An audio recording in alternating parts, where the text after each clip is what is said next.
ഉപതെരഞ്ഞെടുപ്പിലെ ഐക്യജനാധിപത്യ മുന്നണിയുടെ വിജയം ആഘോഷമാക്കി OICC Dammam Palakkad ജില്ലാ കമ്മിറ്റി. കേക്ക് മുറിച്ചും മധുരം വിതരണം ചെയ്തും പ്രവർത്തകർ ആഘോഷം പങ്കിട്ടു.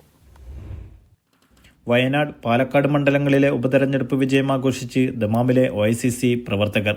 ദമാം പാലക്കാട് ജില്ലാ കമ്മിറ്റി സംഘടിപ്പിച്ച ആഘോഷത്തിൽ കേക്ക് മുറിച്ചും മധുരം വിതരണം ചെയ്തും ആഹ്ലാദം പങ്കിട്ടു. OICC Dammam regional committee president EK Saleem ഉദ്ഘാടനം ചെയ്തു. പാലക്കാട് ജില്ലാ president Shyam Prakash, Saudi national president Biju Kallumala, Rafeeq Kuttilangadi എന്നിവർ സംബന്ധിച്ചു.